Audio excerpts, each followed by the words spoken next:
Wellman TV. Ricardo Willis. Kabanata 881, walang dapat pag-usapan. Patayin silang lahat. Mula nang lumipat ang Sun Moon Sect dito, naging alerto sila. Sila ang unang nakapansin na may mali.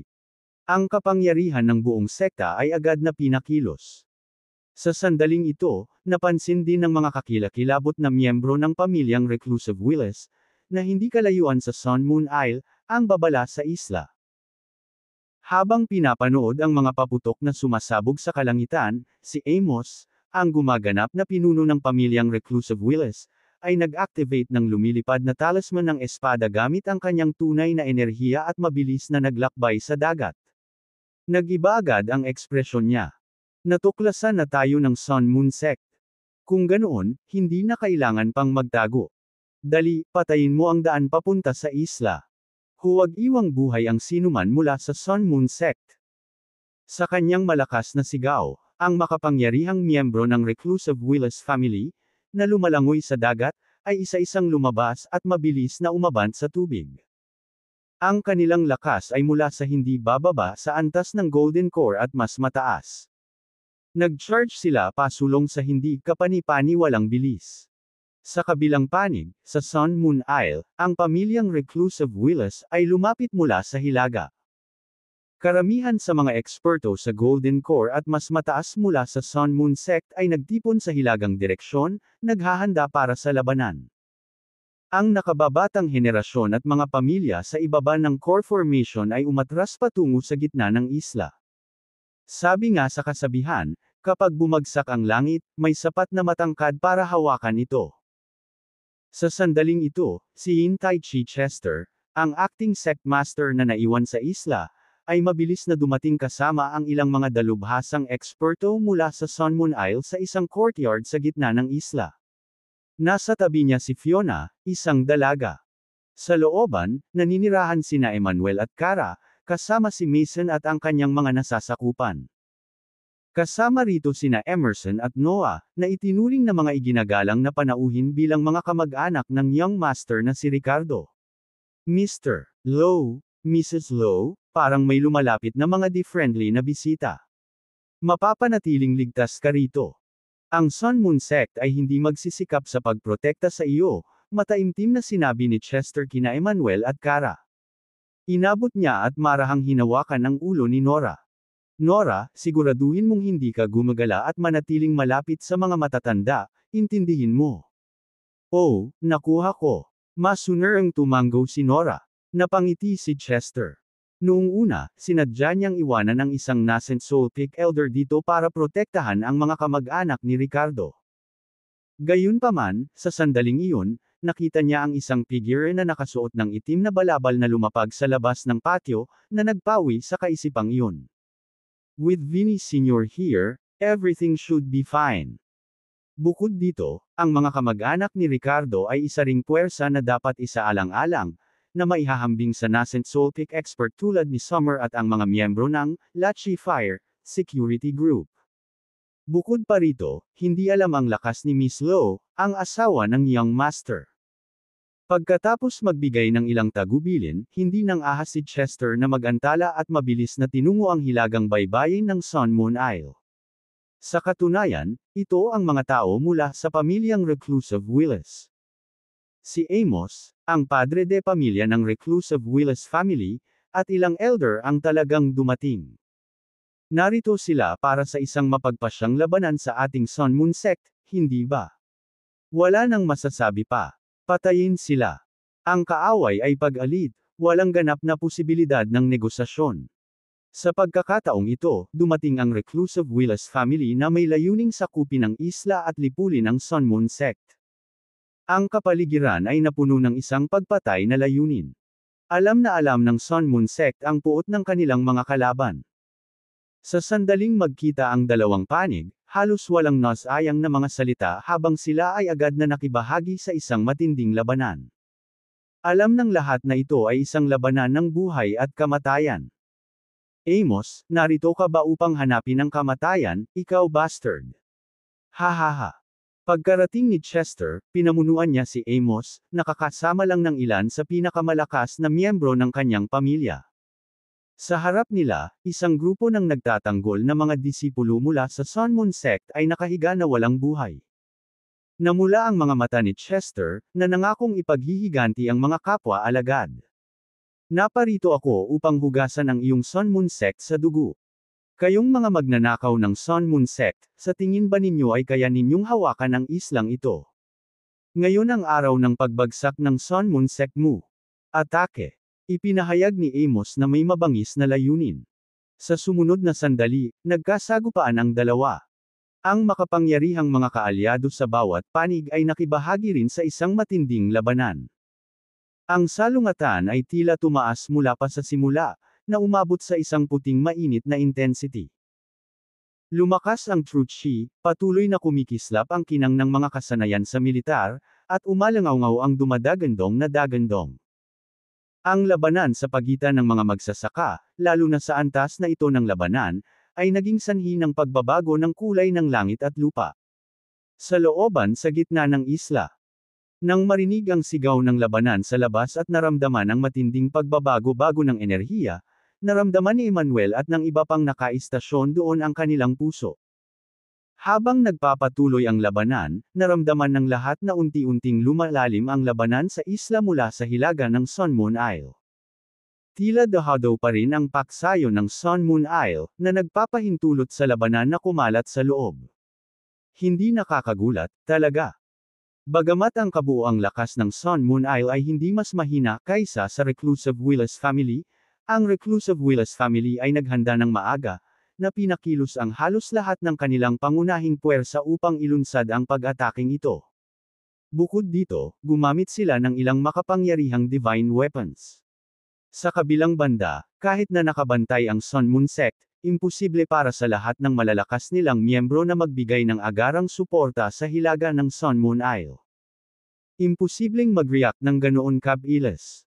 At kahit na kaya nila, hindi may iwasang magtalaga sila ng ilang nascent soul expert para protektahan ang mas mahihinang mga disipulo ng sekta at ang kanilang mga pamilya. Kailangan ding may mga taong naiwan sa ibang direksyon sa isla, kung sakali. Bilang resulta, ang mga paunang puwersa na sumali sa labanan mula sa Sun Moon Isle ay tiyak na mas mahina kaysa sa kanilang mga kalaban. Sino ang umaatake? Parang, itinutulak pabalik ang Sun Moon Sect. Sabi ni Emerson na may seryosong ekspresyon. Mukhang hindi maganda ang sitwasyon. Napakalakas ng Sun Moon Sect, ang kalaban ay dapat na mabigat na maglakas loob na salakayin ang isla. Sa sandaling ito, napuno ng matinding pag-aalala ang isa sa mga babaeng alagad ng Sun Moon Sect na nanatili para asikasuhin ang pang-araw-araw na pangangailangan ni Ricardo. Dapat ito ang mortal na kaaway ng ating sekta, ang Reclusive Willis family. Ang Reclusive Willis family. Bulong ni Fiona, na dinala dito at pinrotektahan ni Chester. Matagal na siyang nasa Sun Moon Sect at nagkaroon ng kaunting pag-unawa sa mga gawain ng sekta. Summer, manatili ka rito para protektahan si Nora at ang pamilya ko. Ako, pupunta at titingnan. Utos ni Miranda kay Summer, at walang pag-aalinlangan, naglakad siya patungo sa looban. Miss Lowe, sasama kami sa iyo. Mabilis na sumunod si Emerson, sinamahan ni Noah at ng iba pa. Ate, tutulong din ako. Sabik si Mason na mag-ambag. Sa sumunod na segundo, biglang lumingon si Miranda, matamang nakatitig sa nakababatang kapatid. Si Emerson at ang iba ay maaaring pumunta, ngunit hindi ikaw. Masyadong mababa ang iyong lakas. Itatapon mo ba ang iyong buhay? Manatili ka rito kasama sina nanay, tatay, at Nora. Napakunot ang noo ni Mason sa kanyang mga sinabi, bigo sa sarili niyang mahinang kapangyarihan. Siya, kasama sina Jeremy at Dennis, ay kasalukuyang nagtataglay lamang ng paglilinang sa core formation realm, na tila hindi sapat. Kabanata 882, kilalanin ang iyong pagkamatay. Kakalabas pa lang ni Miranda, kasama sina Emerson at iba pa, sa looban ng harangin sila ng isang figure. Miss Lowe, para sa iyong kaligtasan, iminumungkahi kong manatili ka rito, sabi ng figure. Sisiguraduhin ko ang kaligtasan mo. Kung may mangyari man sa iyo, hindi ko maipapaliwanag kay Mr. Willis, kontra ni Vinny na umiling kay Miranda. Sa sandaling ito, pinili ni Miranda na sumulong at ibahagi ang pasanin sa Sun Moon Sect, na labis na naantig sa kanyang determinasyon. Gayunpaman, si Vinny, na ipinagkatiwala ni Ricardo, ay kailangang makialam. Elder, kung wala akong lakas, isa lang iyan. Dahil mayroon akong kaunting lakas, natural na dapat akong tumulong sa Sun Moon Sect sa sitwasyong ito. Bilang asawa ng young master, paano ako makakaupo rito ng komportable at maghahanap ng kanlungan? Kapag walang laman ng pugad, paano magkakaroon ng mga buo na itlog? Umaasa lang ako, Elder, na maprotektahan mo ang iba. Bakas ang talas ng mga mata ni Miranda habang determinadong magsalita. Ako rin. Deklara ni Noah sabay tapik sa dibdib. Well, lady, dapat maging maingat ka. Sabi ni Vinny, hindi na nagpumilit. Alam ko. Tumango si Miranda at nag-transform sa isang multo, na nagmamadali patungo sa hilaga ng Sun Moon Isle. Si Emerson, Noah, at ang iba pa ay hindi makasabay sa kanya. Ang pag-asa lamang sa pisikal na lakas upang labanan ang maagang yugto ng Void Reclusion. Ang asawa ng ating young master ay hindi ordinaryong tao. Bahagyang naningkit ang mga mata ni Vinny habang pinagmamasdan si Miranda na nawawala sa di kalayuan, nakaramdam ng mahinang nakakatakot na aura na nagmumula sa kanya, bagay na hindi niya lubos na maintindihan. Sa hilagang bahagi ng isla, ang labanan sa pagitan ng dalawang nakatagong puwersa ay hindi kapani-paniwalang matindi at trahedya. Kapag ang isang Golden Core powerhouse ay natamo ng isang pag-atake mula sa isang nascent soul expert, sila ay makararanas ng matinding pinsala o agad na papatayin. Sa sandaling ito, halos 1/4 ng 100 o higit pang mga powerhouse ng Golden Core ang napatay o nasugatan sa nakakatakot na labanang ito. Sa malagim na digmaang ito, kapag ang isang eksperto sa Golden Core ay namatay, ang kanilang katawan ay madalas na naiiwan sa isang sira-sirang estado. Sa puntong ito, ang paksayon ng Sun Moon Isle ay ganap na dahado sa larangan ng digmaan. Sa 6 na pinakamataas na eksperto sa Nascent Soul na kasama ni Chester, 3 na lang ang natitira. Ang 2 pang Elder ay kailangang manatili sa isla sa ibang direksyon, na responsable sa pagprotekta sa nakababatang henerasyon at sa kanilang mga pamilya. Sa kabilang banda, ang pamilyang Reclusive Willis ay may kabuuang 7 pinakamataas na eksperto sa Nascent Soul. Kitang-kita ang kabuuang lakas ng mga eksperto sa Rurok, at ang bilang ng iba pang Nascent Soul powerhouses ay nasa likod din ng pamilyang Reclusive Willis. Habang nagpapatuloy ang labanan, lumaki ang kawalan ng Sun Moon Sect. Sa sandaling ito, ang Opens iba ng pamilyang Reclusive Willis ay umabant ng mahigit 10 kilometro mula sa hilagang baybayin ng isla. Ang mga assault formations at arrays na itinatag ng Sun Moon Sect sa isla ay ganap na nawasak pagkatapos ng labanan. Maging ang lupain sa hilagang baybayin ay napinsala ng resulta ng labanan. Sun Moon Sect, walang takasan para sa iyo ngayon. Mamatay. Sa sandaling ito, nagsanib puwersa si Amos at isa pang elder mula sa pamilyang Reclusive Willis upang harapin si Chester, ang gumaganap na sect master ng Sun Moon Sect. Si Yin Tai Chi, na kumakatawan sa Sun Moon Sect, ay namula ang mukha at nagtamo ng mga internal na pinsala.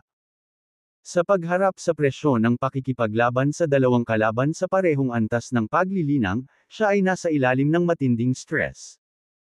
Sa kabutihang palad, ang mga eksperto ng Sun Moon Sect ay sumailalim sa pagbibinyag ng Dragon Ancestor, na ginawang mas malakas ang kanilang pisikal na katawan kaysa sa mga ordinaryong magsasaka. Kung hindi, si Chester ay nasugatan na o napatay pa nga sa ilalim ng pag-atake ni Amos at ng isa pang elder. Malamig na bamantong hininga si Chester, tutok na tutok sa pakikitungo sa kalaban.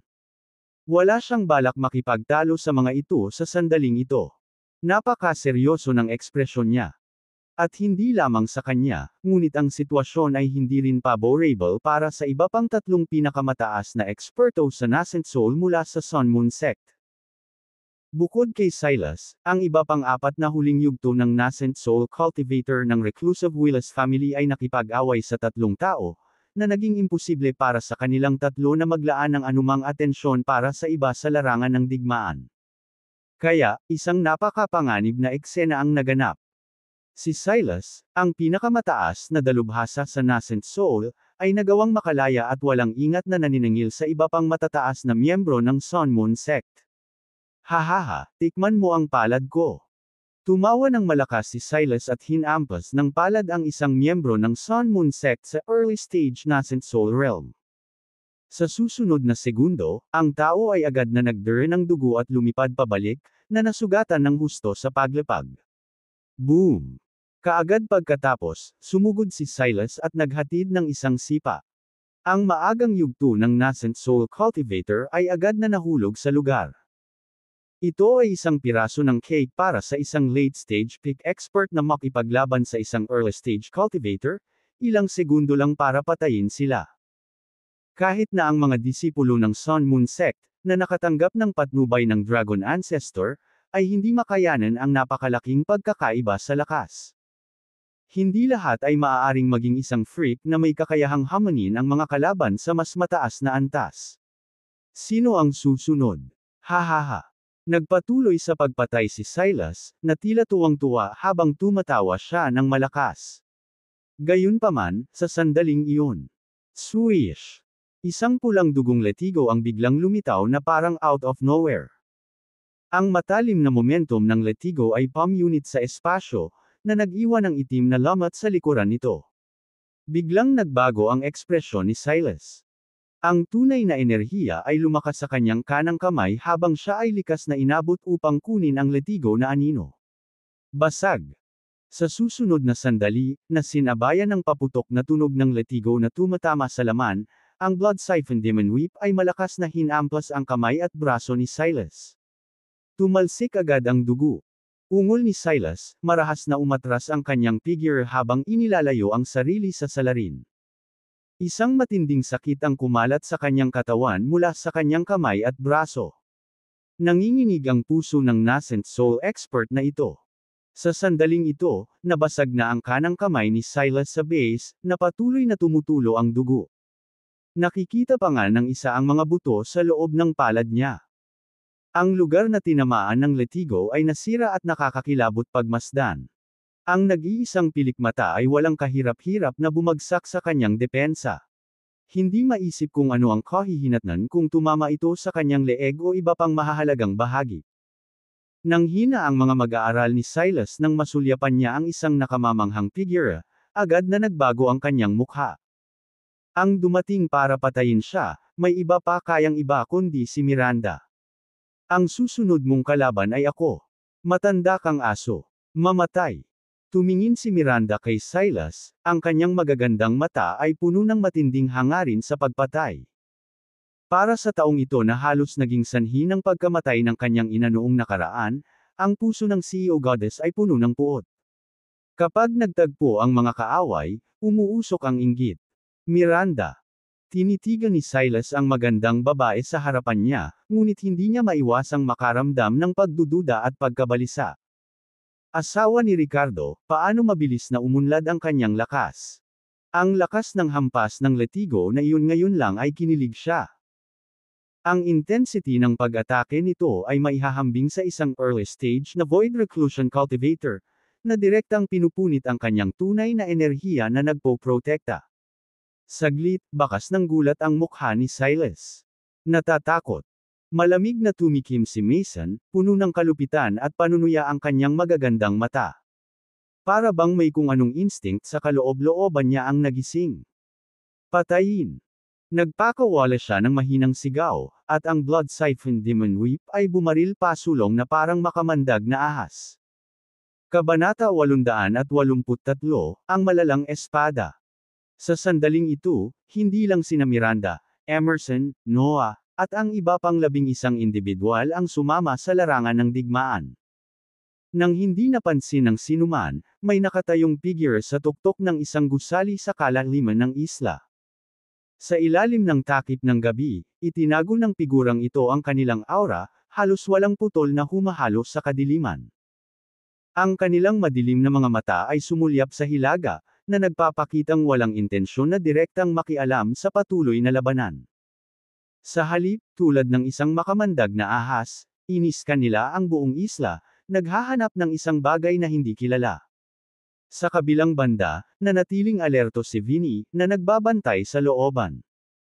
Ang mga instinct ng isang pambihirang eksperto ay nagparamdam sa kanya ng pagkabalisa. Parang unti-unting lumalapit ang isang malaking krisis. Malakas ang kabog ng puso ni Vinny.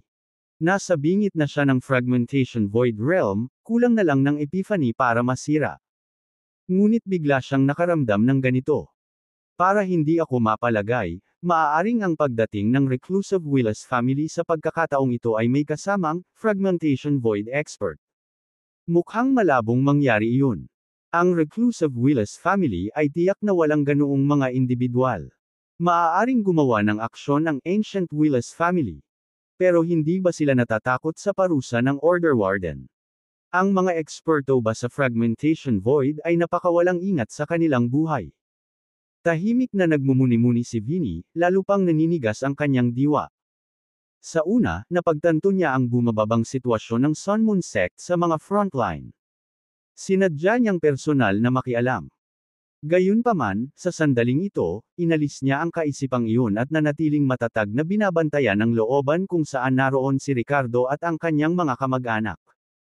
Sa ngayon, ang dalawang pinakamalakas na figure sa magkabilang panig ay hindi direktang lumitaw sa mga frontline. Sa halip, nasangkot sila sa isang hindi nakikitang sagupaan at maniobra. Basag. Ang Blood Siphon Demon Whip, na may dalang kakilakilabot na talas at kapangyarihan, ay hinampos ng marahas sa katawan ni Silas. Parang makamandag na ahas, pumulupot ito sa leeg ni Silas. Sa puntong ito, dagwang gulo na ang buong katawan ni Silas. Si Miranda, na nagtataglay ng husay sa pakikipaglaban na maihahambing sa isang maagang eksperto sa Void Reclusion, ay may ganap na kalamangan sa simula pa lang. Sa sobrang gulat, si Silas ay malapit ng bugbugin ni Miranda. Ikaw, kasuklam-suklam na tao. Ngayon, ikaw, hindi magkakaroon ng magandang wakas. Huwag mong isipin na ang pagpatay sa akin ay magbabago ng anuman. Ngayon, isang takot na hindi mo kayang labanan. Malapit nang bumaba. Hinuyam ni Silas ang letigo na nakapulupot sa kanyang leeg gamit ang dalawang kamay. Pinandilatan si Miranda ng sama ng loob at ayaw. Tama na sa iyong kadaldalan sa pintuan ng kamatayan. Mamatay ka na lang. Nagnganga ang ngipin ni Miranda. Sa susunod na sandali, ang kanyang magagandang mata ay kumislap ng malamig na liwanag, at ang kanyang hangarin sa pagpatay ay lumakas. Splat! Pinutol ng Blood Siphon Demon Whip ang windpipe ni Silas, walang awa na binawi pagkatapos. Hinawakan ni Silas ang kanyang dumudugong leeg, at damaloy ang dugo ng sagana, nabahira ng pula ang kanyang buong katawan sa isang iglap. Thud! Kaagad pagkatapos, tulad ng isang gumuho na bundok, siya ay nahulog sa lupa, na wala ang kanyang mga vital sign.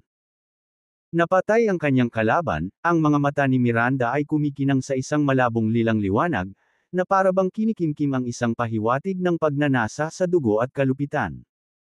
Sa sumunod na segundo, sumugod siya patungo sa labanan sa pagitan ni Chester, Amos, at ng tatlong iba pa. Sa sandaling ito, may bakas na ng dugo ang bibig ni Chester, na nagpapahiwatig ng kanyang malubhang pinsala. Halos hindi niya napigilan ang mga pag-atake ng dalawang pinakamataas na eksperto sa Nascent Soul at nasa bingit ng pagbagsak. Tulad ng isang maliit na bangka sa gitna ng isang bagyo, maaari siyang tumaob anumang oras.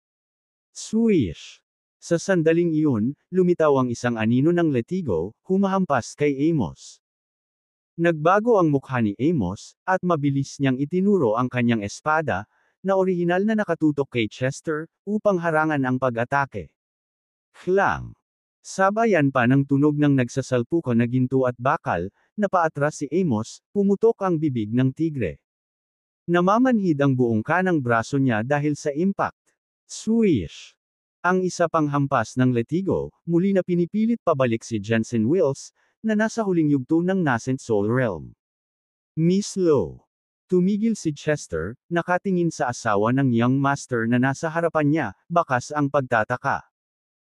Hindi niya inaasahan na ang asawa ng young master, na nawala ng malay at dinala sa Sun Moon Isle, ay magkakaroon ng ganoong nakakatakot na lakas. Maagang yugto ng void reclusion. Hindi, ang kanyang mga pag-atake ay hindi naglalaman ng Dao, ngunit ang kanilang intensity ay malinaw na maihahambing sa maagang yugto ng void reclusion. Tumulong ka sa iba. Ipaubaya mo sa akin ang dalawang ito. Malamig na sumulyap si Miranda kay Chester at nagsalita sa malamig na tono. Sa sandaling ito, tila naglabas siya ng ilang antas ng pagwawalang bahala sa kanyang kilos.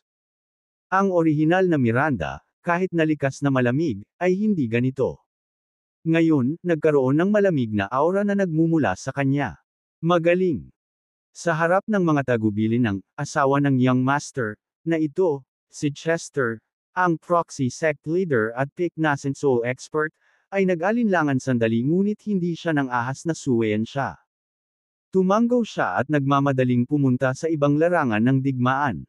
Ikaw ang asawa ni Ricardo, Miranda Lo. Sa tingin mo kaya mo tayong dalawa? Tinitigan ni Amos si Miranda at malamig na ngumuso, nagtatanong. Nakaramdam pa rin siya ng matinding kirot kung saan pumutok ang bibig ng kanyang tigre at may mga pagdududa sa kanyang puso. Gayunpaman, ipinagpalagay lamang niya na si Miranda ay gumamit ng ilang lihim na galaw o nakatagong martial technique. Sa kanyang matinding pakikipaglaban kay Chester, hindi niya nakita kung paano namatay si Silas. Kung hindi, hindi niya iyon iisipin. Mayroon akong higit sa sapat para patayin kayong dalawa. Parang Midwinter's Day ang boses ni Miranda. Nang matapos siyang magsalita ay hindi na siya nag-aksaya pa ng mga salita at agad na sinugod sina Amos at Jensen. Pagkatapos ng 100 galaw. Splat! Ang blood siphon demon whip sa kamay ni Miranda, tulad ng isang napakahabang payat na espada, ay mabilis na tumagos sa lalamunan ni Jensen sa bilis ng kidlat. Og! Og! Nanlaki ang mga mata ni Jensen nang maramdaman niya ang duguan at matamis na amoy na pumupuno sa kanyang sentido. Pagkatapos ay sinubukan niyang huminga, ngunit ang nalanghap niya ay tila walang katapusang malamig na hangin. Ang tanging init ay ang lasa ng sarili niyang dugo, na sumasakal sa kanya. Jensen. Nanlaki ang mga mata ni Amos habang pinagmamasdan ang pagkamatay ng kanyang kapatid na angkan, at napuno siya ng galit at puot. Kawawa ka, ipaglalaban kita hanggang dulo. Matapos bumagsak ang kalaban, si Amos, na may dugong mga mata, ay lumundag na may galit na true chi na nagdadala ng daan ng apoy, at sumugod patungo kay Miranda. Gayunpaman, sa sandaling iyon. Boss! Isang kakaibang pagbabago ang biglang lumitaw. Ang pagbabago bagong ito ay nagpang-inig at umalingaw sa kaluluwa ni Amos. Bagamat wala itong taglay na kapangyarihang umaatake, pinuspos nito ang puso ni Amos ng makapal na pakiramdam ng pagkabalisa. Splat! Sa susunod na sandali, isang tunog ng isang blade-piercing laman ang naganap. Si Amos, na akmang sasalakayin si Miranda, ay biglang nanlamig sa pwesto. Hindi siya makapaniwala, tumingin siya sa ibaba at nakita niya ang isang espada na tumutusok sa kanyang katawan, ang dulo ay lumalabas sa kanyang dibdib. Ibinaling niya ang kanyang ulo at nagkontrata ang kanyang mga pupil. Kanina lang, si Jensen, na halatang nabutas sa lalamunan at bumagsak, ay muling tumayo at ibinato sa kanya ang isang nakakamatay na espada. Kabanata 884, sa palagay mo mabubuhay ka pa. Napatayo muli si Jensen na katatapos lang nasaksak ni Miranda sa lalamunan at tinusok ng espada ang puso ni Amos. Ang dulo ng espada ay lumabas sa kanyang dibdib. Ang mga mata ng nabuhay na muli na si Jensen ay kumikinang sa isang lilang glow, na nagbigay sa kanya ng isang nakakatakot na hitsura. Bagaman wala siyang anumang palatandaan ng buhay, nanatili siyang buhay. Higit pa rito, napanatili niya ang kanyang dating lakas. Si Amos, na labis na nabigla at hindi makapaniwala, ay muling tumingin kay Miranda. Sa sandaling ito, ang magandang mukha ni Miranda ay nagpakita ng isang pahiwatig ng isang nakakatakot na ngiti, na nagdaragdag ng isang dampi ng pagkaakit sa kanyang hitsura. Pinuno ng tanawing ito si Amos ng panginginig at matinding takot.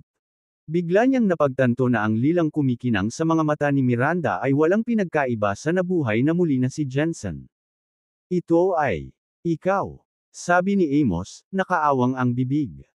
Bago pa siya makapagsalita ng anuman, isang maladugong letigo ang hamampas patungo sa kanya, na winasak ang lahat ng nasa daan nito. Sa sumunod na sandali, habang hinaharap ni Amos ang kanyang napipintong kamatayan, naramdaman niyang umiikot at tumataas ang kanyang paningin. May nakita siyang bangkay na walang ulo. Oo, pinakawalan ni Miranda ang kanyang bagong gising na kakayahan, ang Soulburst Domain. Sa mga sumunod na sandali, tila biglang nagbago ang agos ng buong larangan ng digmaan. Ang pamilyang Reclusive Willis, na minsan ay nagkaroon ng ganap na kalamangan, ay biglang natagpuan ang kanilang sarili sa isang dehado pagkatapos ng pagkamatay ni Silas at Amos. Gayunpaman, hindi iyon ang pinaka-nakakatakot na bahagi. Sa loob ng lugar ng labanan, ang mga malinaw na namatay noon, hanggat ang kanilang mga katawan ay medyo buo, ay nagsimulang muling bumuhay ng isa-isa. Muli silang sumama sa magulong awayan. Ang mga muling nabuhay na individual na ito, anuman ang kanilang dating katapatan sa pamilyang Reclusive Willis o sa Sun Moon Sect, ay naglunsad na ngayon ng mga pag-atake laban sa pamilyang Reclusive Willis. Ang biglaang pagliko ng mga pangyayari ay nagpang-inig sa mga tinik ng mga eksperto sa panig ng pamilyang Reclusive Willis. Maging ang panig ng Sun Moon Sect ay nagulat. Anong nangyayari? Malinaw na patay na sila. Paano sila nabuhay muli? Ano ang nangyayari? Elder, nabaliw ka na ba? Bakit mo ako pinagtaksilan at inatake? Umalangaw-ngaw ang mga hiyaw ng galit, at pagtataka mula sa panig ng pamilyang Reclusive Willis. Sa muling pagkabuhay ng mga namatay na mandirigmang ito, nagbago ang balanse ng kapangyarihan, na lubhang nakakaapekto sa moral ng mga eksperto ng pamilyang Reclusive Willis. Sa isang kisap mata, ang sitwasyon ay tumagilid ng husto pabor sa Sun Moon Sect. Patayin. Alisin ang sumasalakay na mga kaaway. Ang Reclusive Willis family, how dare you unleash your full force? Ngayon, ang Sun Moon Isle ang magiging libingan mo. Mabuhay ang Sun Moon Sect. Sa pangunguna ni Acting Sect Master Chester, ang Sun Moon Sect na bumalot sa determinadong moral ay sinamantala ang pagkakataong mag-counterattack. Ang labanan, na malapit ng kumalat sa Sun Moon Isle, ay biglang huminto. Samantala, sa kabilang panig, nahanap na namin. Sa biglang pagkinang sa tila malabo na mga mata ni Ebenezer, sumabog ang kinang. Isang domain ng Way of Gold, na eksklusibo sa kanya, ay nabuksan sa isang iglap. Ang mga eksperto sa Fragmentation Void ay nagtataglay ng kakayahang labanan ang mga natural na batas ng langit at lupa gamit ang kapangyarihan ng kanilang sariling Dao, na lumilikha ng isang domain kung saan ang kanilang sariling Dao lamang ang maaaring gumamit ng impluwensya nito. Bukod dito, maaari silang mapunit sa espasyo sa maikling distansya at mabilis na maabot ang kanilang destinasyon. Nako! Ang pinakamalakas na miyembro ng pamilyang Reclusive Willis ay nakagawa na sa wakas. At, nakakapagtaka, isa itong eksperto sa Fragmentation Void. Si Vinny, na nagbabantay sa labas ng gate ng courtyard, ay nakaramdam ng paglubog sa sandaling ang Dao domain ni Ebenezer ay pinakawalan. Ang kanyang buong pagkatao ay sumailalim sa isang matinding pagbabago sa ekspresyon. Lumabas ka. Sa susunod na segundo, siya ay humiyaw ng malakas, at dalawang malalaking palakol ang biglang lumitaw sa kanyang mga kamay, na humahampas patungo sa isang baluktot na espasyo sa gitna ng hangin sa likuran niya. Ang dalawang palakol ay parang dalawang panel ng pinto, na may dalang walang kapantay at nakakatakot na lakas. Sa level ni Vinny, bihira siyang umasa sa sarili niyang armas. Gayunpaman, sa harap ng isang dalubhasa sa Fragmentation Void, hindi siya nang ahas na maging pabaya. Boom! Sa susunod na sandali, isang itim na lamot ang lumitaw sa kalawakan, at isang may edad na figure ang lumitaw. Sa pagharap sa atake ni Vinny, malamig na bumantong hininga ang kalaban at hamampas ng palad sa harap. Ang razor-sharp Way of Gold, sa loob ng domain na ito ng Dao, ay pinalaki sa sukdulan. Sa harap ng dumi ng dalubhasa sa fragmentation void, isa pang eksperto sa fragmentation void realm ang maaaring maglabas ng hiwalay na domain upang mabalanse ito. Bukod dito, nakadepende ito sa kung sino ang may mas malakas na pagkaunawa sa mga batas ng langit at lupa. Sa makatuwid, kapag nakaharap sa fragmentation void, ang isang eksperto sa fragmentation void ay maaaring ituring na hindi magagapi.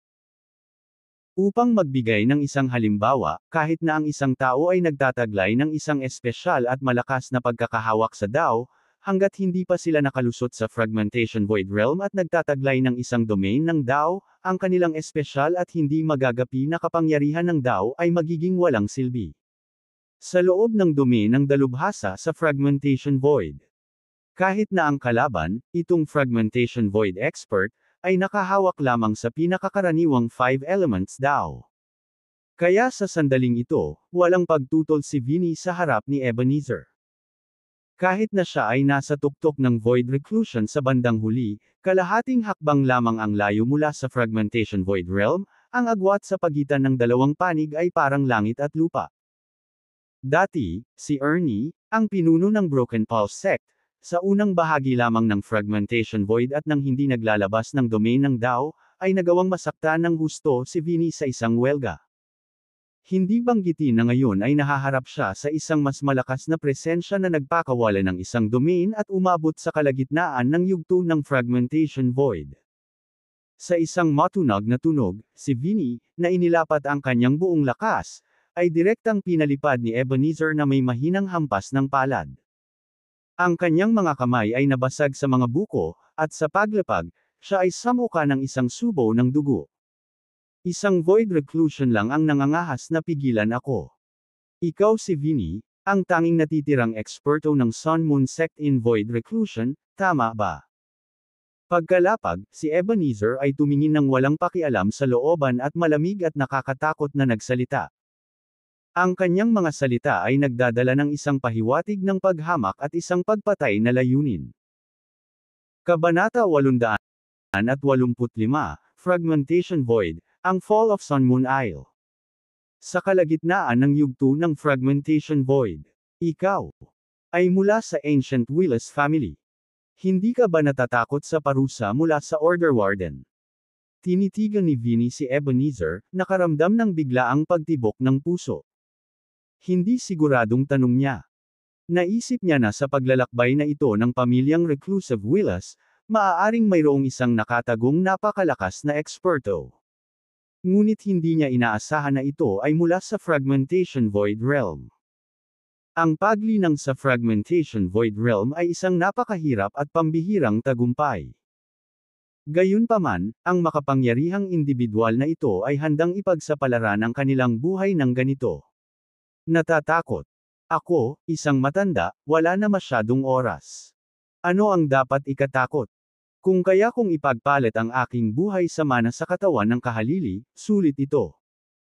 Ipinikit ni Eben ang kanyang mga mata, ang kanyang tono ay puno ng dampi ng trahedya at kabangisan. Nang marinig ito, nagbago ang ekspresyon ni Vinny, at sa nagngangalit na mga ngipin, nagtanong siya, pamilya ba ni Ricardo ang target mo? Kung gusto mo silang hawakan, kailangan mong tumapak sa bangkay ko.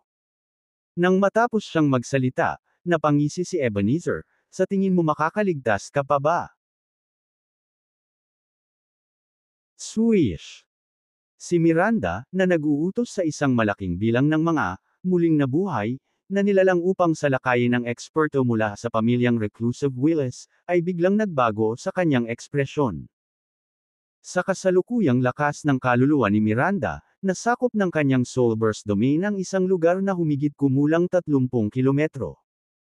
Sa sandaling ito, ang larangan ng digmaan na kanyang kinaroroonan ay nagkataong nakarating lamang sa gitnang bahagi ng isla. Kaya niyang manipulahin ang lahat ng kaluluwa sa saklaw ng soulburst domain, kaya malinaw na mayroon siyang ganap na kontrol sa lugar na sakop nito, tulad ng pag-scan ng may divine consciousness. Sa sandaling iyon, nalaman niya ang presensya ni Ebenezer. Bastos ka! How dare you! Sa sandaling iyon, napagtanto ni Miranda ang layunin ng kabilang partido, at ang kanyang buong mukha ay lubos na nagbago. Isang napakalaking layunin ng pagpatay ang agad na lumabas sa kanyang katawan. Si Nora, ang kanyang sariling mga magulang, ang kanyang nakababatang kapatid, silang lahat ay nasa looban na iyon. May nang-ahas talagang saktan sila. Naranasan na lamang ni Miranda ang malapit na kamatayan ng kanyang ina at ang kasunod na muling pagsilang, naramdaman ni Miranda na ang kanyang kabaligtaran na sukat ay nahawakan. Sa kanyang mga mata, ang lilang liwanag ay kumikislap, na nagbibigay sa kanya ng isang hindi kapani-paniwalang nakakatakot at nakakatakot na hitsura. Bahagyang bamuka ang bibig ni Miranda, at walang tunog na dagandong ang lumabas. Ang dagandong na ito ay maririnig lamang ng mga nilalang na iyon ng kaluluwa. Para sa mga nilalang ng kaluluwa, ito ay tulad ng hindi matatawaran na kalooban ng langit at lupa. Flop. Si Jensen, na namatay at nabuhay na maguli, ay pinatay si Amos at pagkatapos ay pinabagsak ang dalawang eksperto sa nascent soul mula sa pamilyang reclusive Willis. Gayunpaman, sa sandaling ito, ang kanyang buong katawan ay biglang nanlamig sa kinalalagyan. Hindi lamang siya, kundi maging ang mga muling nabuhay na nilalang na pansamantalang sinapian at sumama sa labanan sa ilalim ng kontrol ni Miranda, lahat ay tumigil sa kanilang mga aksyon.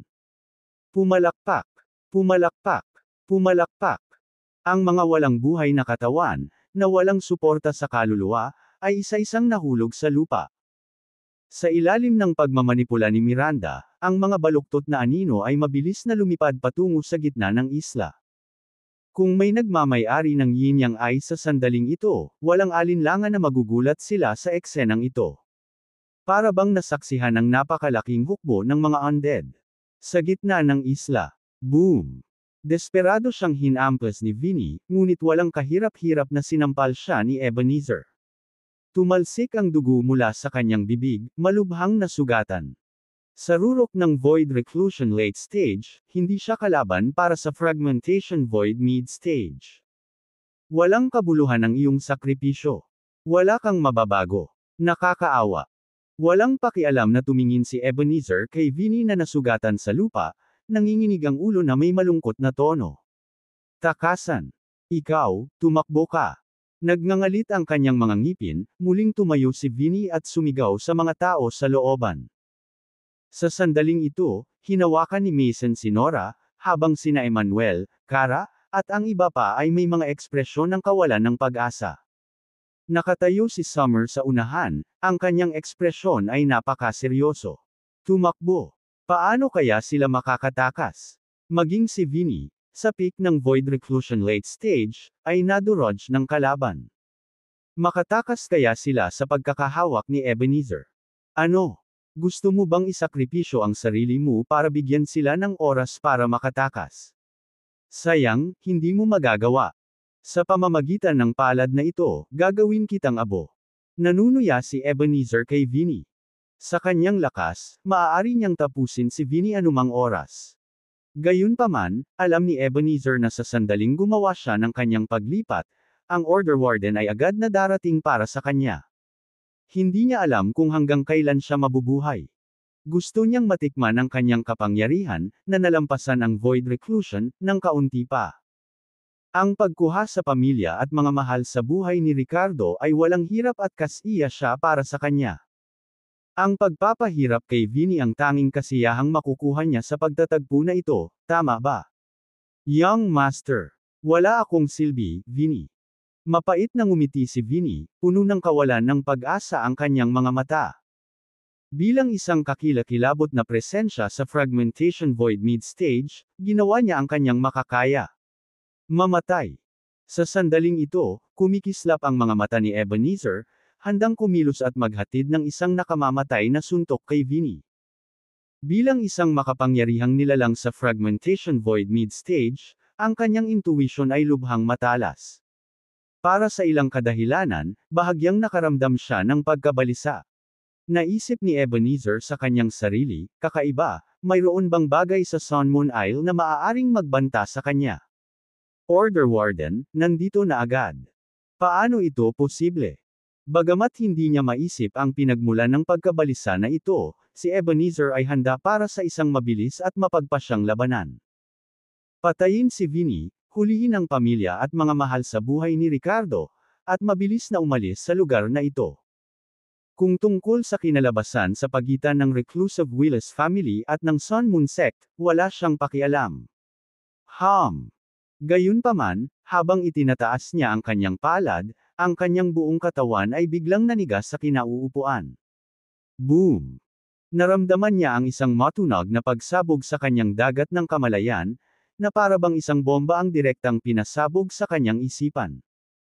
Si Ebenezer ay nagpakawala ng mahinang pag-ungol, ang kanyang kaluluwa sa matinding sakit, at lahat ng bago sa kanyang mga mata ay naging itim. Si Vinny, na handang harapin ang kamatayan, ay nakita ang matanda sa kanyang harapan na may baluktot na mga katangian, na natitisod. Kabanata 886, Spiritual Energy Tornado.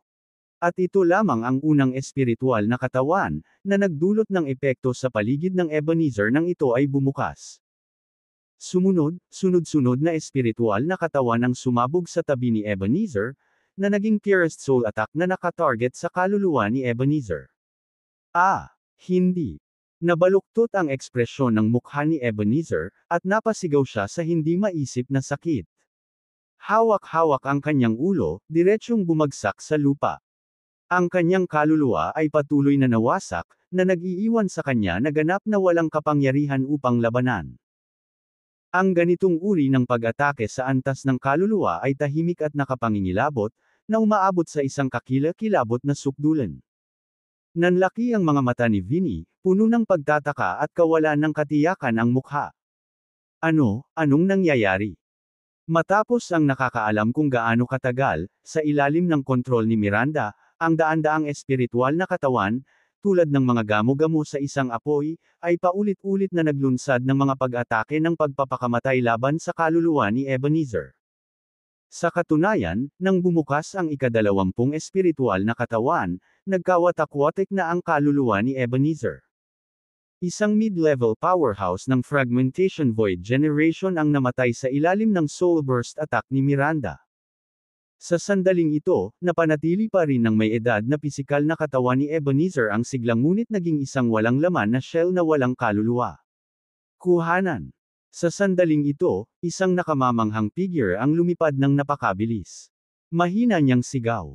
Sa pagsabog ng daan-daang mga kaluluwa, isang napakalaking halaga ng enerhiya ng kaluluwa ang hinigop ni Miranda, tulad ng mga ilog na dumadaloy sa dagat. Nang siya ay gumising ng higit pang mga alaala at napagtanto ang nakakatakot na kapangyarihan ng Soul Burst Domain, ang tanging naramdaman ni Miranda ay takot at pangamba. Gayunpaman, nang mapilitan siyang gamitin ang Soul Burst Domain ngayon, pinapalitan ang takbo ng labanan at pinatay ang makapangyarihang mga nilalang ng Fragmentation Void, ang takot at pangamba ni Miranda ay nauwi sa Pononibik at Pononibik. Parang natikman niya ang tamis, hindi niya napigilan ang sarili. Ang kanyang intermediary soul physique ay tunay na nagsiwalat ng tunay nitong anyo mula sa sandaling ito. Pinahintulutan nito ang lakas ni Miranda na tumaas sa isang nakakatakot na bilis hanggat sinisipsip niya ang enerhiya ng kaluluwa. Parang poppy flower lang. Napakaganda sa sukdulan, gayunpaman kasamaan sa sukdulan. Ngunit ito ay ginawa ng mga tao na hindi makalaban. Sa loob ng salamin ng mga pagsubok, binalot ng kadiliman ang lahat, na parang nagyelo ang oras. Walang alam ang mga tao sa loob tungkol sa nangyayari sa Sun Moon Isle. Sa Martial Arena, sa sandaling ito, maraming figure ang lumitaw at pinatalsik mula sa Mirror of Trials.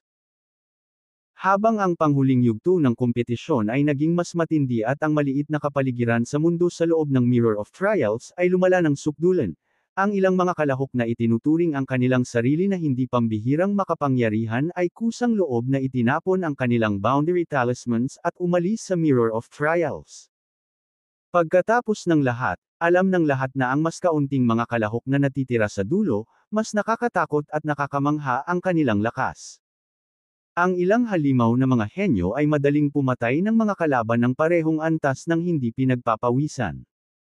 Kung magkasalubong sila, malamang wala ng pagkakataong makatakas. Mas mabuting sumuko ng maaga para mailigtas ang kanilang buhay. Kung tutuusin, ang mga makakatagal hanggang ngayon ay makakatanggap na ng disenteng gantimpala.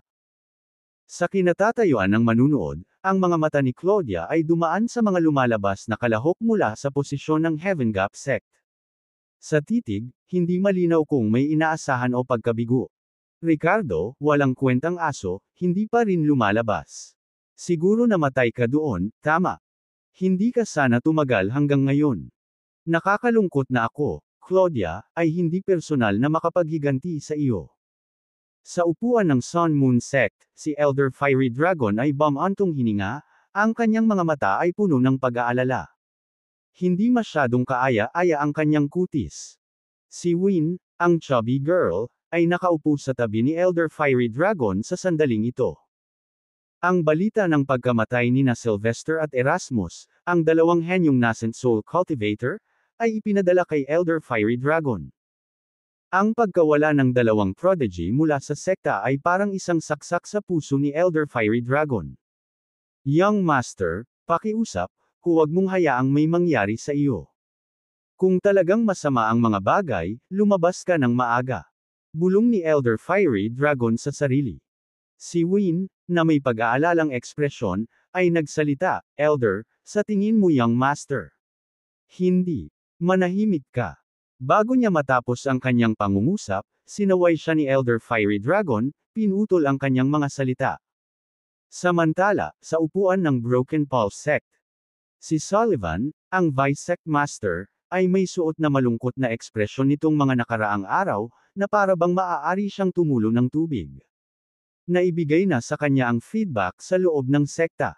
Ang medalyon ng kaluluwa ni Ulrich ay nabasag. Nangangahulugan ito na si Ulrich, ang kababalaghan ng Broken Pulse Sect at ang pinakamamahal na apo ni Sect Master Ernie, ay nahulog sa loob ng sekta. Sino? Pumatay kay Ulrich. Ricardo, ikaw kaya? Isang mahinang hinala ang tila lumitaw sa loob ng Broken Pulse Sect. Sa mataas na plataporma ng Marshall Arena, mayroon pa ring 32 kalahok sa Mirror of Trials. Mukhang malapit nang ihayag ang mga resulta ng Star Path Seed Selection Tournament. Si Master Ho, ang Sect Master ng Kunlun Divine Mountains, ay nag-ulat kay Elder Skywalker. Bagamat hindi niya ganap na makontrol ang Mirror of Trials, naramdaman man lang ni Master Ho ang mga pangunahing kondisyon sa loob ng artifact. Ang bawat kalahok ay may dalang boundary talisman, na nag-iwan ng tiyak na marka sa kanila. Ito ay nagbigay daan kay Master Ho na malaman ang bilang ng mga nakaligtas na kalahok sa loob ng Mirror of Trials. Tumango si Elder Skywalker, puno ng pag-asa ang kanyang tingin. Sa loob ng salamin ng mga pagsubok. Ricardo, nakalusot na ako sa early stage ng Void Reclusion. Ikaw naman. Sa isang taluktok ng bundok kung saan umihip ang hangin, bakas sa mukha ni Savannah ang pananibik habang tinanong niya si Ricardo, na nakaupo doon na naka-crosslid. Umupo si Ricardo doon, kasing tatag ng bato. Ang kanyang nakakatakot na pisikal na katawan ay tumimbang ng 10,000 libra, tulad ng isang maliit na bundok. Sa tuktok ng bundok na ito, isang maliit na porma sayon ang inilatag, ang Chi Convergence Formation. Ang espiritual na enerhiya ng langit at lupa sa loob ng Mirror of Trials ay napakarami na. Sa ilalim ng condensation ng Chi Convergence Formation, ang espiritual na enerhiya ng langit at lupa ay natipon, na bumubuo ng isang espiritual na enerhiya na buhawi. At ang tuktok ng bundok na ito ang sentro ng buhawi. Ang dalisay na espiritual na enerhiya ay patuloy na ibinuhos sa mga katawan ni Ricardo at ng iba pang dalawa, na nagpapahintulot sa kanila na linangin sa bilis na 5 hanggang 6 na beses na mas mabilis kaysa sa iba. Bilang resulta, matagumpay na nakapasok si Savannah sa Void Reclusion, naging isang mabigat na eksperto sa Void Reclusion. Boss! Sa sandaling ito, na sinasabayan ng pagbabago-bago sa langit at lupa, ang mga mata ni Ricardo ay nagdilat. Matapos masira ang kanyang pisikal na katawan sa kaharian ng Sky Shaker. Ang kanyang Chi Refinement ay umabot sa Void Reclusion. Kabanata 887, sundan si Kuya. Ang lakas ng Chi Refinement ni Ricardo ay orihinal na nasa mid-nascent soul level lamang. Ito ay isang antas na mas mababa kaysa kay Savannah. Gayunpaman, ang Dragon Soul Immortal Technique ay isang divine technique na higit sa iba pang mga pamamaraan ng cultivation. Sa parehong dami ng oras ng pagsasanay, nagbunga ito ng 2 beses ang mga resulta. Matapos makapasok sa antas ng Sky Shaker gamit ang kanyang pisikal na katawan, sa wakas ay sinimulan ni Ricardo na itulak ang kanyang Chi Refinement Realm sa bagong taas. Matapos i-set up ang array of myriad Chi Gathering at mag-practice ng mahigit 1 linggo, ang lakas ng Chi Refinement ni Ricardo ay tuluyang nakapasok sa Void Reclusion Realm. Sa sandaling ito, naramdaman niya ang tunay na enerhiya sa kanyang mga meridian na lumapot at makapangyarihan, na parabang ito ay matuno. Sa isang solong sirkulasyon ng tunay na enerhiya, isang tunog na kahawig ng umaalon-alon ng mga ilog at dagat ang lumabas sa kanyang katawan. Ang kanyang lakas ay muling umabant sa isang bagong antas. Sa pagpasok sa tunay na Void Reclusion Realm, sa wakas ay naperpekto ni Ricardo ang embryonic form ng Solid Earthway, na binago ito sa isang kompletong pamamaraan. Hindi lamang iyon, ngunit ang kapangyarihan ng Dao, na suportado ng Void Reclusion Realm, ay tumaas din sa potency. Ang kanyang kabuuang lakas ay higit sa doble kumpara sa bago siya nakapasok sa Void Reclusion Realm. Ang pinakakaagad na maliwanag na pagpapakita ng pagtaas na ito ng lakas ay walang alinlangan ang kapangyarihan ng Dragon Tiger Dual Form Fist. Noong si Ricardo ay nasa mid-nascent soul stage, maaari niyang patayin ang isang peak late nascent soul expert sa isang strike ng Dragon Tiger Dual Form Fist. Ngunit ngayon, na nakapasok na sa Void Reclusion Realm, sa sandaling ganap niyang pinakawalan at naubos ang tunay na enerhiya sa loob niya, ang kapangyarihan ay may isip.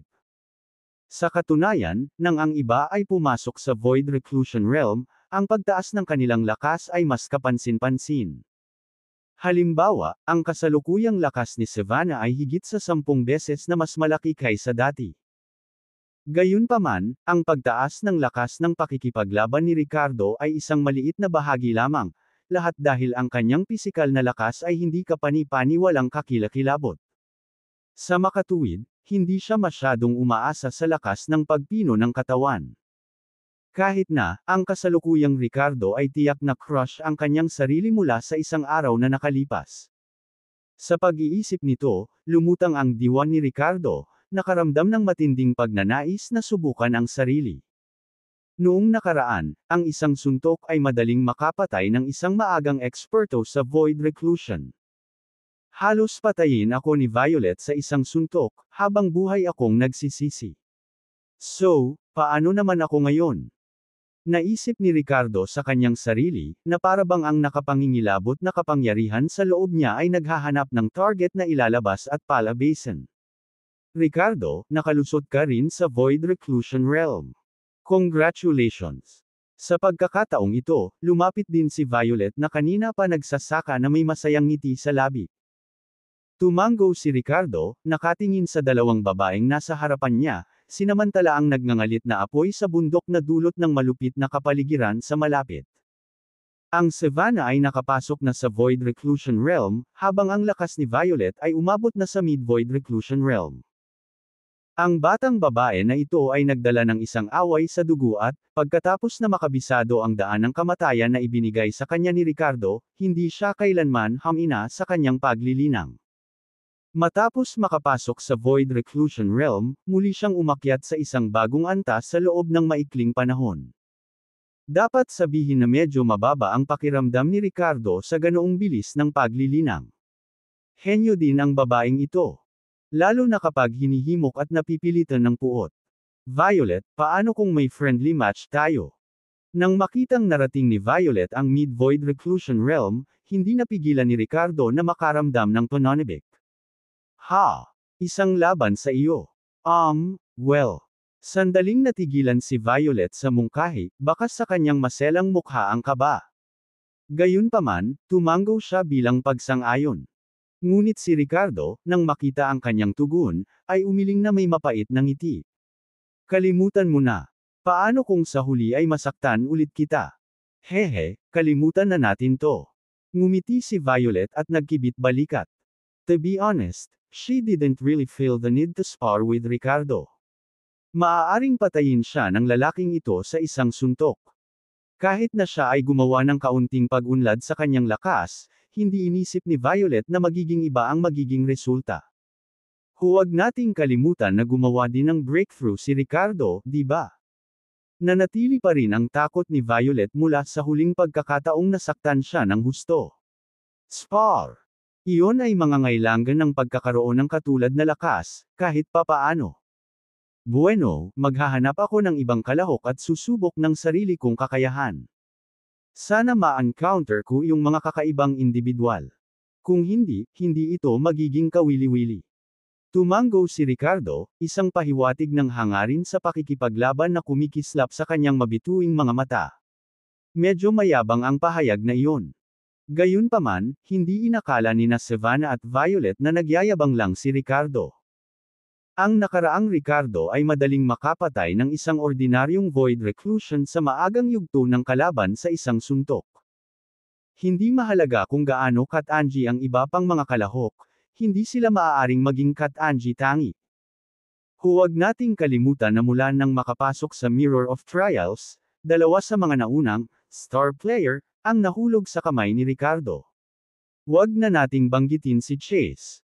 Si Ulrich, na nakarating na sa Void Reclusion Realm, ay pinagkadalubhasaan ang daan ng kamatayan, at kahit na naiintindihan ang banal na kakayahang, ay walang pagtutol laban kay Ricardo.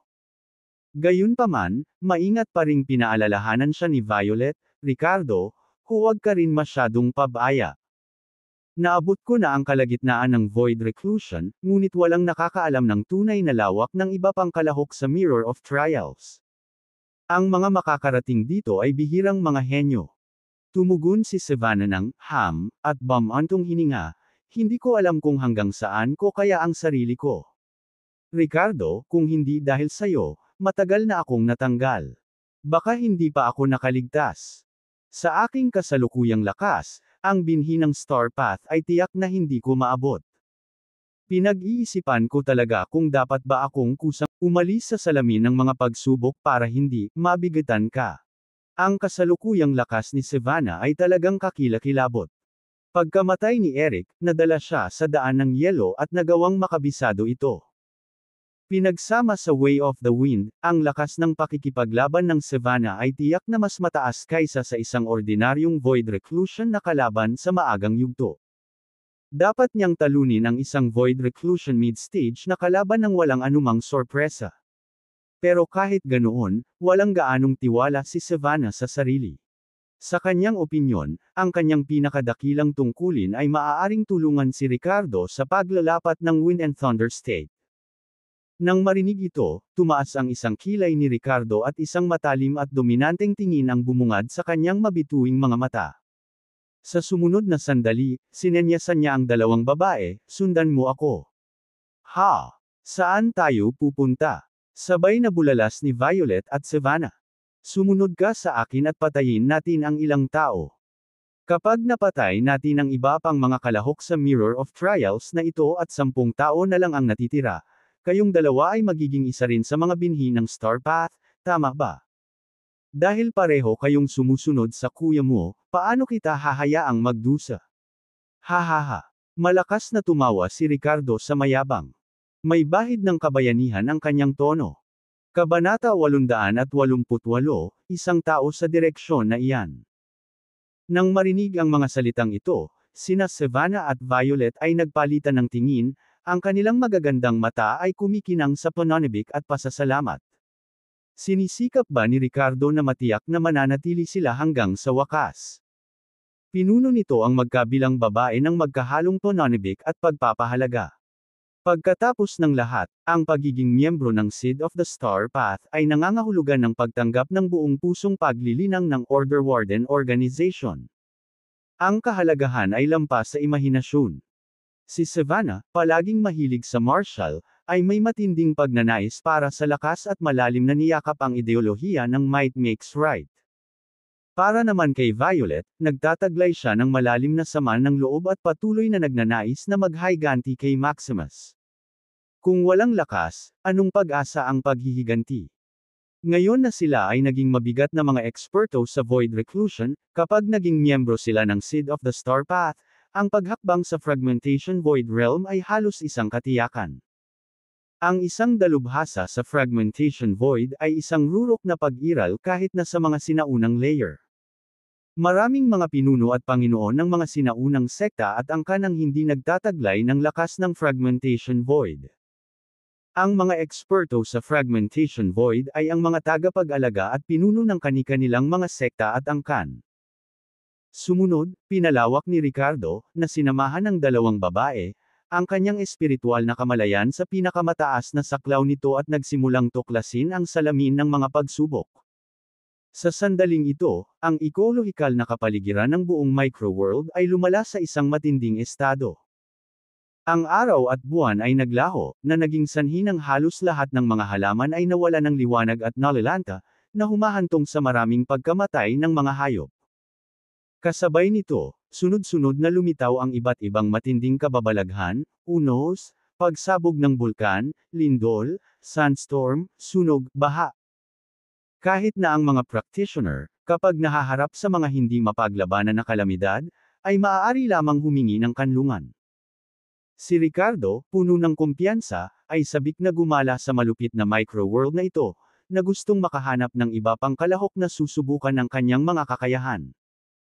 Gayunpaman, pagkatapos ng buong 5 araw na paglalakbay kasama ang dalawang babae, wala pa silang nakasalubong na kahit isang tao maliban sa ilang mabangis na espiritong hayop na kanilang napatay.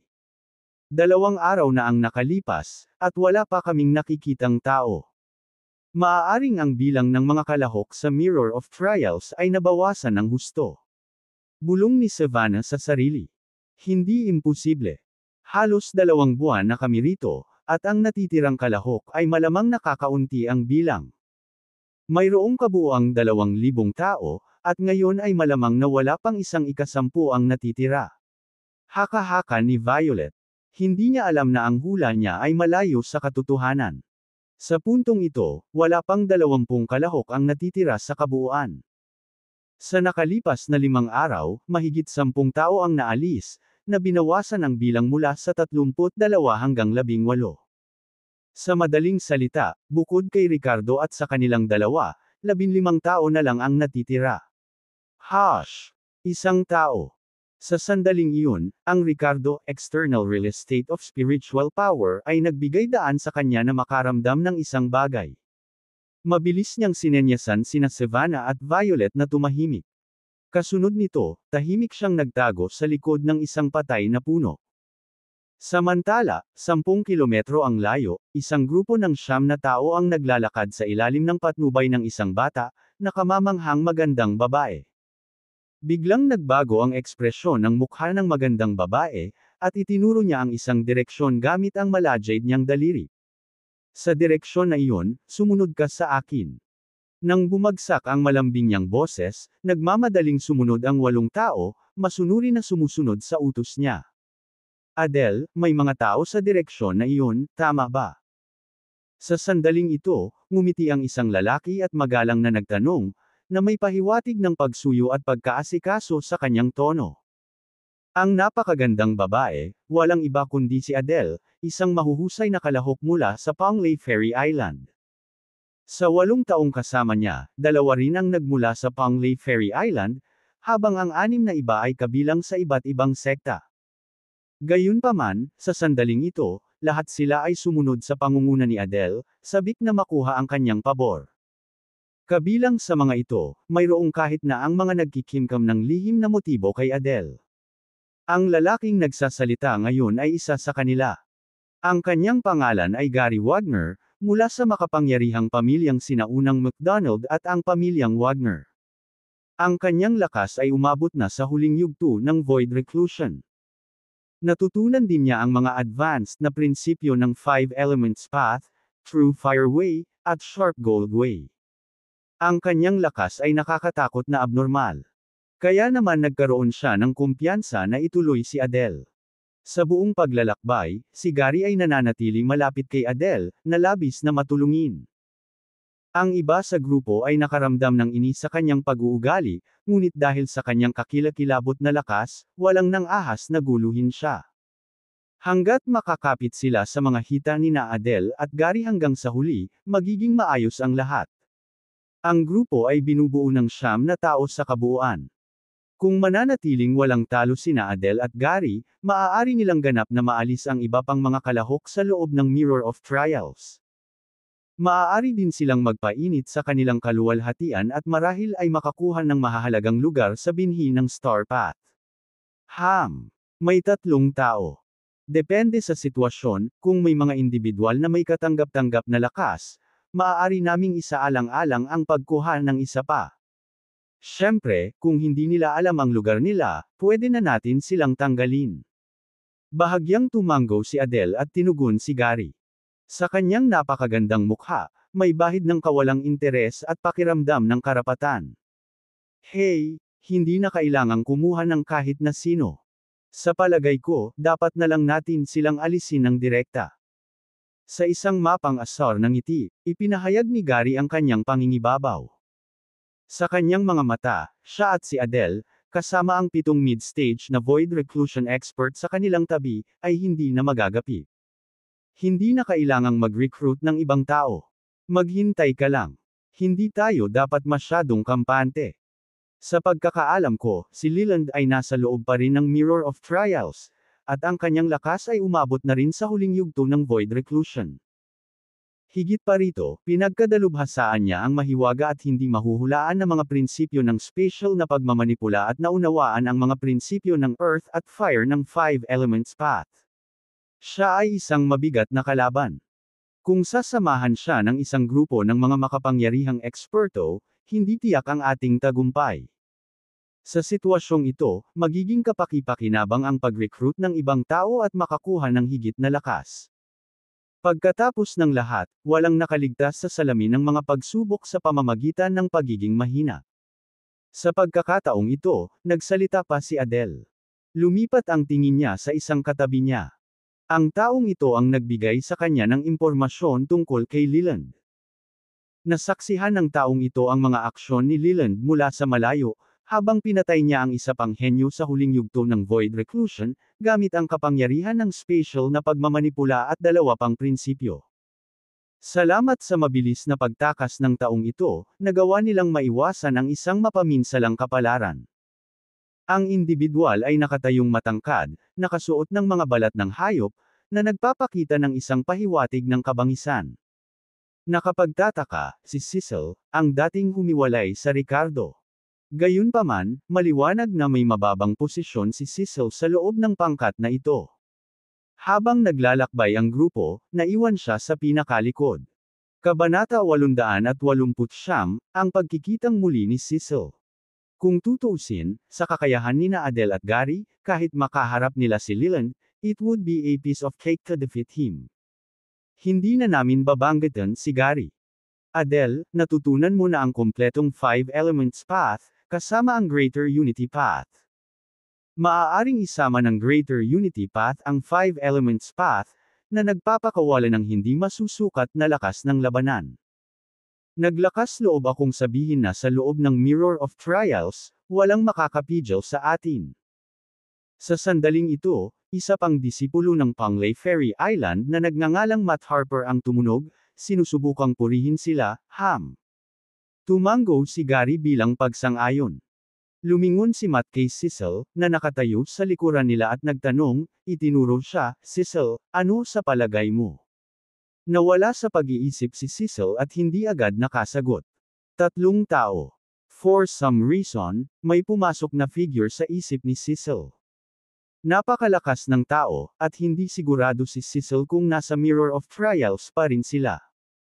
Kung sila ay, kasama sina Miss Graham at Violet, ito ay magiging 3 tao. Pwede bang? Hindi pwedeng nagkataon lang yun. Cecil, kinakausap kita. Hindi nasagot ang tanong ni Matt, at nanlamig ang mukha niya nang mariing tinanong niya si Cecil, ano?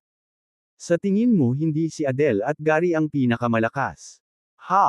Malamig ding sumangot si Gary, at ang iba ay tumingin kay Cecil ng hindi magiliw na mga mata. Si Adele naman, sinulyapan lang niya si Cecil ng walang pag-aalinlangan na walang sinasabi. Hindi yon ang ibig kong sabihin. Si Miss Harper at Gary, syempre, ang pinakamalakas. Umiling si Cecil, huminga ng malalim, at sinabing, Isipin mong maswerte ka. Ikaw, pumunta sa direksyon na iyon at mag-scout sa unahan. Sa kaso ng isang labanan, ang pagkilala sa sarili at ang kaaway ay ginagarantiyahan ng tagumpay. Itinuro ni Matt ang direksyon na itinuro ni Adele kanina, si Bossing Cecil sa paligid. Pumunta ka. Kinaway-kaway ni Gary ang kanyang kamay na parang nagpapaalis sa isang nasasakupan. Mabuti. Nagngangalit si Cecil at tumango lang bilang pagsang-ayon. Nang makalayo na siya, masayang sumunod ang 8 tao. Ang Porter family ng Northern Border ay walang iba kundi mga alipors na nakatalaga sa atin. Hahaha.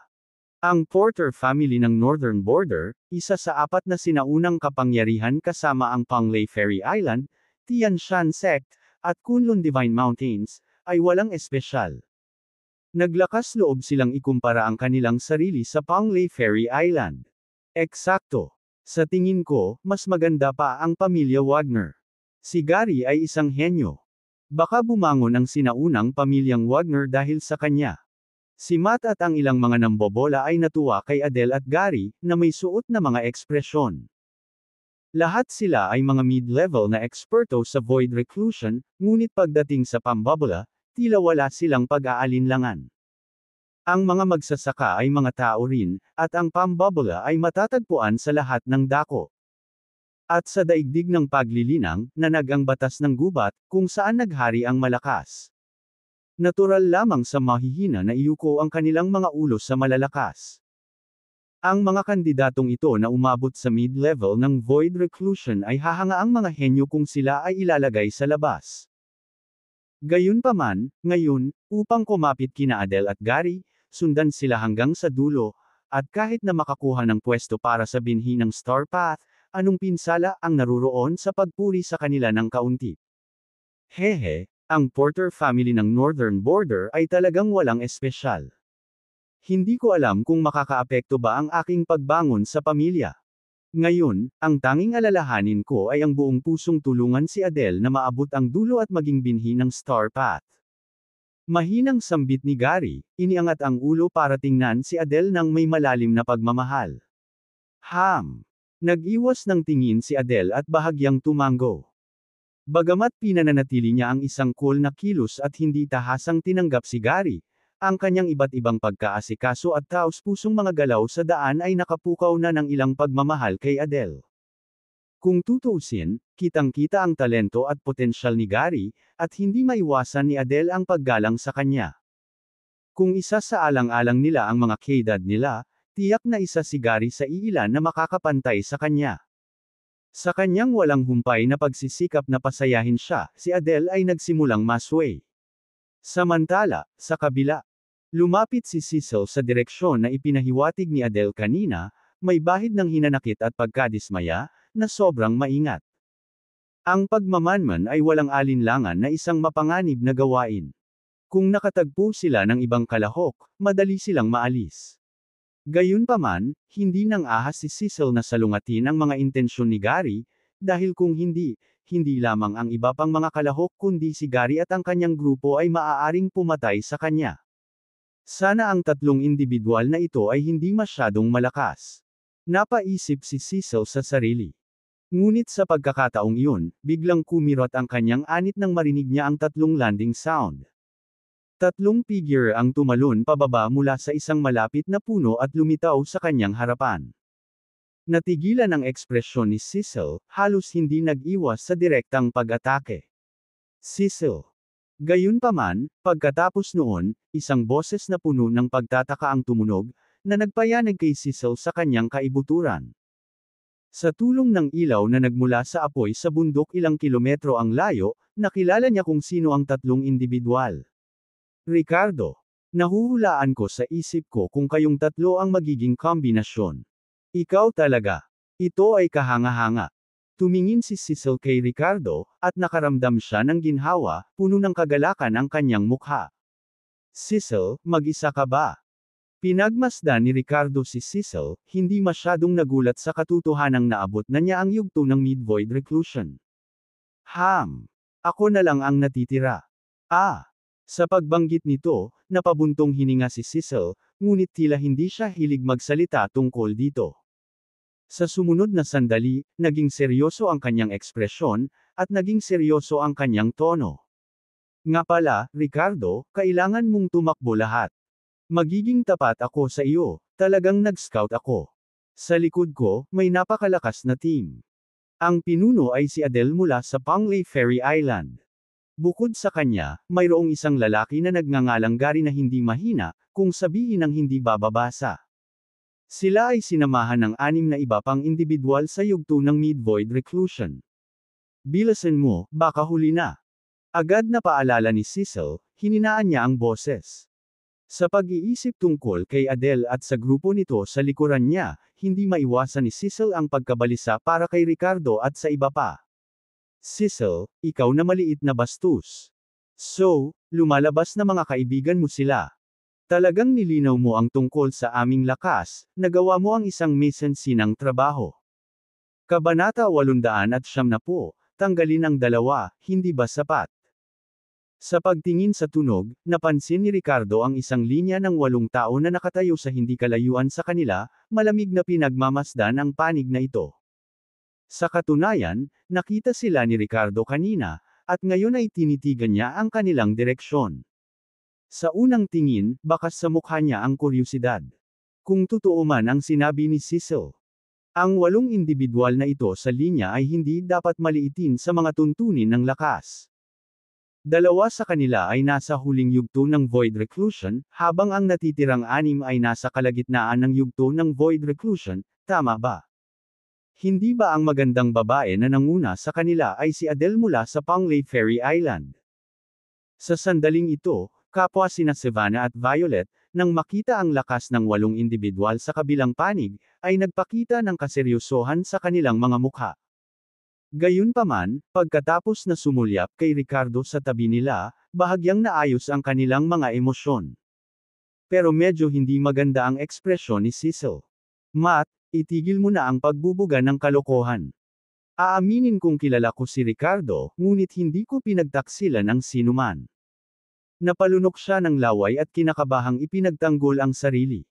Hindi pinagtaksilan. Kaka-reveal mo lang sa kanila ng strengths namin kanina. Hindi ba ito itinuturing na pagtataksil? Cecil, sa tingin ko humihingi ka ng gulo. Itinuro ng isa pang alagad mula sa Panglay Ferry Island si Cecil at sinumpa. Sa sandaling ito, bumagsak ang tingin ni Gary kay Ricardo at sa dalawa pa. Nang makita niya sina Savannah at Violet, bakas sa kanyang mga mata ang pagkamangha. Tama na, hindi mo na kailangang sabihin.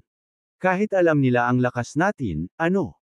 Kinaweya ni Gary ang kanyang kamay at sinabing, sabay turo kina Savannah at Violet, kayong dalawang babae, bibigyan ko kayo ng pagkakataon. Samahan mo kami ngayon. Tungkol kay Cecil at itong early stage na void reclusion na tao, kung mayroon silang anumang kahulugan, dapat nilang ibigay ang lahat ng kanilang boundary talismans at umalis sa Mirror of Trials. Kung hindi, mamamatay sila. Ang mga salita ni Gary ay nangingibabaw, na parang hawak niya ang kapangyarihan ng buhay at kamatayan sa lahat. Nang marinig ito, hindi napigilan ni Adele na kumunot ang kanyang noo at matalim na sulyap sa kanya. Ngumiti si Gary at nagpaliwanag, Adele, huwag kang magkamali. Sa tatlong ito, ang isa ay nasa kalagitnaan ng yugto ng void reclusion, at ang dalawa pa ay nasa maagang yugto. Kung gusto nating i-recruit sila, dapat nating unahin ang mga may mas malakas na kakayahan. Nagkataon, pinagtaksilan kami ni Cecil, at mukhang pamilyar siya sa lalaking iyon na nagngangalang kaya, pinalayas namin ang dalawa. Sa ganitong paraan, magkakaroon tayo ng 10 tao. Katulad ng iminungkahi mo noon. Sa pagbagsak ng mga salita ni Gary, nagbigay si Adele ng isang mahinang ngiti, at bakas ng kawalang interes ang lumitaw sa kanyang mukha. Wala namang ginawang masama si Cecil. Hindi naging madali para sa kanya na umabot sa ganito, kaya hindi na lang natin siya dapat i-kick out. Tungkol sa tatlong ito. Sa puntong ito, bumagsak ang tingin niya kina Ricardo, Savannah, at Violet, at mahinahong nagsalita, sa inyong tatlo, sino ang pinakamalakas? Maaari pa tayong mag-accommodate ng isa pang tao. Isang bagay na malinaw ang nakikita ni Adele. Ibig sabihin, ang isang taong mukhang may mas mataas na antas ng paglilinang ay hindi kinakailangang magkaroon ng mas malakas na kapangyarihang panlaban. Maliwanag na sina Ricardo, Savannah, at Violet ay pinangunahan ni Ricardo. Naintriga ito sa kanya. Ang isang tao sa unang yugto ng Void Reclusion na maaaring mag-utos sa isang tao sa kalagitnaan ng Void Reclusion ay dapat magkaroon ng mga natatanging katangian. Pagkahulog pa lang ng mga salita, kumunot ang noo ni Gary, medyo hindi nasisiyahan, ngunit hindi siya nakipagtalo sa mungkahi ni Adele. Adele, tama ka. Bigyan natin ng isa pang pagkakataon si Cecil. Sabi niya sabay turo kay Ricardo at sa iba pa. Kung sino sa inyong tatlo ang pinakamalakas ay magkakaroon ng pagkakataong sumama sa amin. Marahil, kung papalorin ka, maaari kang manatili sa amin hanggang sa huli at maging isa sa binhi ng Star Path. Sa sandaling iyon, lumingon din si Cecil at hinimok si Ricardo, na sinasabing, Ricardo, bakit hindi ka sumama sa amin? Kasama sina Miss Harper at Gary dito, ang aming koponan ay may malaking pagkakataon na maabot ito sa dulo. Pagkatapos, maaari ka ring maging isa sa mga napili. Nanatiling walang ekspresyon si Ricardo, nakaturo kay Savannah at Violet. Tinanong niya si Adele, na nangunguna sa magkasalungat na panig, kung sasali ako, paano ang dalawang ito? Natural na sumagot si Adele, isang tao lang ang kailangan natin. Ang dalawa pa ay natural na kailangang isuko ang lahat ng kanilang boundary talisman at umalis sa salamin ng mga pagsubok. Isang malamig na nguso ang pinakawala ni Gary at mayabang na sinabi, syempre, kung hindi sila magtutulungan, hindi rin masama ang pagpatay sa dalawa. So, ano ang pipiliin mo? Miss Graham, Miss Willis, ano sa tingin mo? Umiling si Cecil, na nagpapahiwatig at humihimok na may ilang pagtatanong, nakatingin sa dalawang babae. Nangangahulugan ito na hikayatin silang kusang sumuko. Nang marinig ito, sabay na bumagsak ang tingin ni Savannah at Violet kay Ricardo. Bakas sa kanilang magagandang mata ang pagtatanong at kaba habang nakatingin sa isa't isa. Tila inaasahan nilang makita kung ano ang pipiliin ni Ricardo. Naghihintay para makita ang kanyang reaksyon. Kung ganoon din ang ideya ni Ricardo, hindi sila magdadalawang isip na itapon agad ang lahat ng kanilang boundary talismans. Gayunpaman, tiyak na madidismaya sila sa loob-loob. Gayunpaman, sa sandaling ito, umiling si Ricardo at bahagyang tumawa. Kung ako ang tatanungin mo, pwede mo kaming isama. Pumili ka na lang ng 2 taong aalisin, hindi pa ba sapat iyon? Sa pagbagsak ng kanyang mga salita, isang dampi ng pasasalamat ang lumitaw sa magaganda at kaakit-akit na mukha ni Savannah at Violet. Sa katunayan, hindi niya piniling sumuko sa kanilang dalawa. Nahaharap sa isang mabigat na line-up, iminungkahi niya ang isang malakas na kondisyon para sa kanilang kapakanan. Sa sandaling ito, isang pakiramdam ng kaginhawaan ang lumitaw sa mga mata ng dalawang babae. Anuman ang huling resulta, hindi sila magkakaroon ng anumang sama ng loob kay Ricardo. Gayunpaman, sa mga salita ni Ricardo, nagbago ang mga ekspresyon ng 8 individual, kabilang si Cecil. Ricardo, ikaw. Ibinuka ni Cecil ang kanyang bibig, naramdaman na ang mga salita ni Ricardo ay medyo napakalayo. Malamig na bamantong hininga si Adele, bakas ng pangungutya at galit ang mukha niya. Anong sabi mo? Hinihiling sa amin na isuko ang 2 tao. Anak, anong kalokohan ang ibinubulalas mo? Nasisiraan ka na ba ng loob? Humihingi ka ng kamatayan. Sino kayo sa tingin ninyong tatlo? How dare you ask us to abandon 2 companions just for the sake of accepting you? Kung ganoon nga, dahil wala ka pang nalalaman, mamatay ka na.